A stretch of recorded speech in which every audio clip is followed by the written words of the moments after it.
Do you look at Brian Kelly and think his seat is getting warm? I'm not ready to make that jump just yet. That is Matt Moscona, Locked on LSU, joining me on the show. I know it was disappointing for LSU fans to lose the first game of the year for a third consecutive season under Brian Kelly. Is that five consecutive seasons that they have lost their first game, and 3 in a row for Brian Kelly specifically?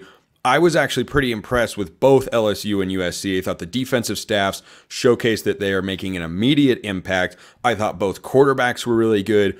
I feel like LSU has the capability to end up at 10-2 or 9-3 and be in the playoff mix, which is why my hot seat meter for Brian Kelly is maybe lower than most. Well, there is no hot seat meter at all for Brian Kelly, and the financial reason is why. Spencer, they could go 0-12 this year. He's not getting fired. They would owe him $68 million if they fired him after the season.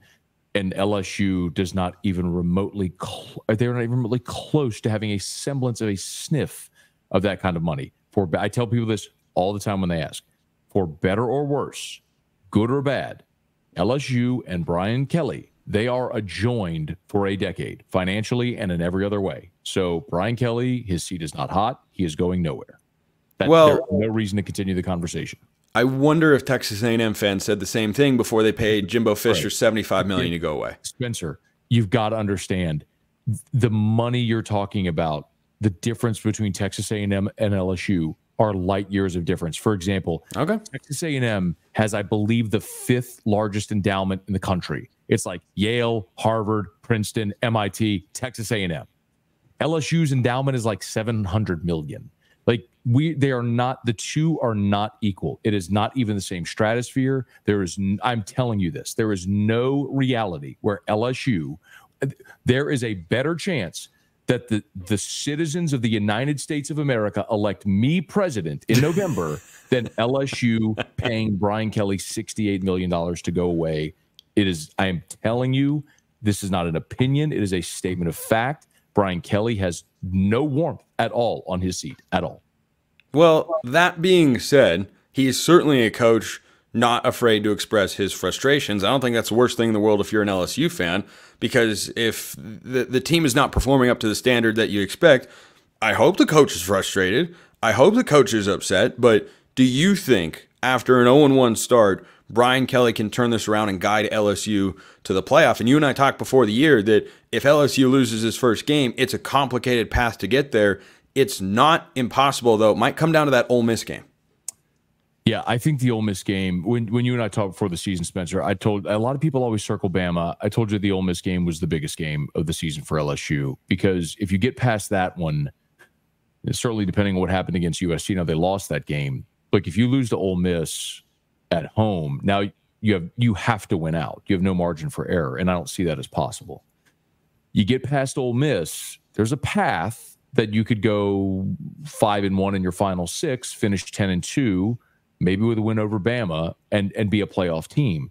The challenging part about that, though, Spencer, when you do that math, that would mean LSU would be 7-1 in the SEC. Again, by the way, I'm not predicting this. I'm not telling you that. I think they're going to lose at least 2 the rest of the way. My thought was always they'd go 10-2, but that included a win over SC. So with a loss to SC, I do not think that this is going to happen. But this is the complicated path.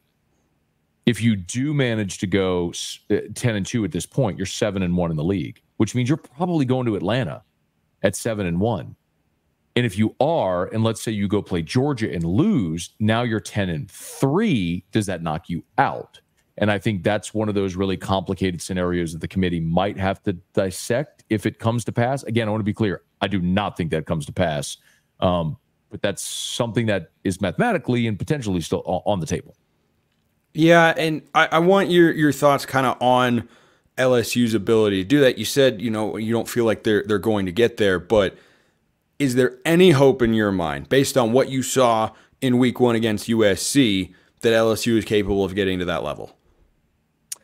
I didn't think they were a playoff team before the year. I thought they would beat SC. I thought the defense would be better. The offense would take a step back, because you're not going to be the best offense in college football 2 years in a row.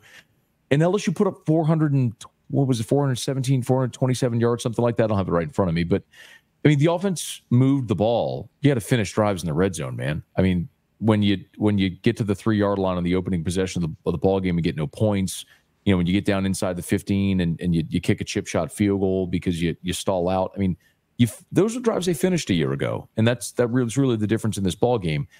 Again, I don't know that you're going to see an LSU defense that looks like a world beater, but I think they executed their plan perfectly, Spencer. Like, the whole thing was, we're not giving up 60-yard touchdowns, because that's all they did last year, and 80-yard touchdowns. It was atrocious. They'll give you a 6-yard underneath and a 9, 12-yard underneath. They're going to make you go 8, 10, 12 yards and chew up the clock down the field. And I thought they executed that really well on Sunday night and put themselves in position to win. I'll put it to you this way. I don't know if you agree with this, but if LSU's offense a year ago had the defense we saw on Sunday night, that's a playoff team and might well be a 100%.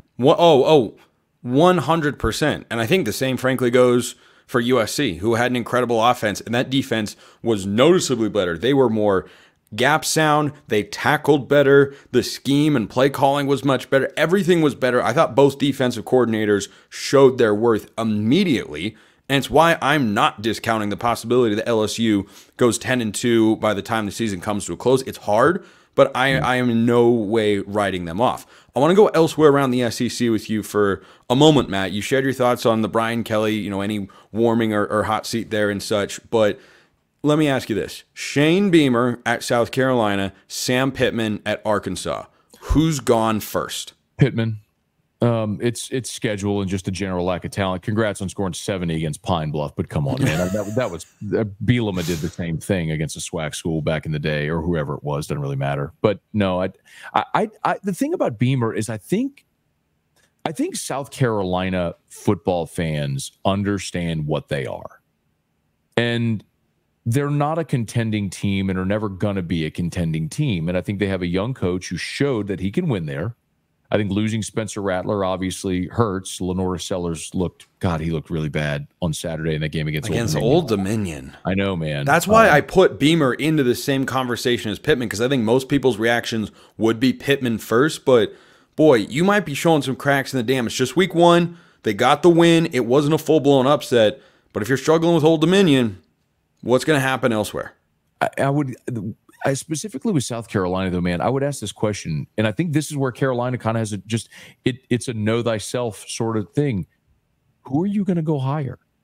You're going to run Shane Beamer out after year 3 and then do what? I mean, where's the appeal to then start over with somebody else in this program? You got a young coach that loves the community, wants to be there. I could see staying there for a decade or more, kind of like what Mark Stoops has done at Kentucky. And if you give him time to build it, I think he can build something similar to what Stoops has built at Kentucky. But that's probably the ceiling there. Every now and again, maybe you pop a 10-win season and they're ecstatic and they build you a statue for it. But I don't know, man. I think that would be a big mistake if Carolina forced Beamer out, because I just don't know that there's a better option for Carolina. Matt Moscona, locked on LSU. Matt, appreciate the time as always. My pleasure.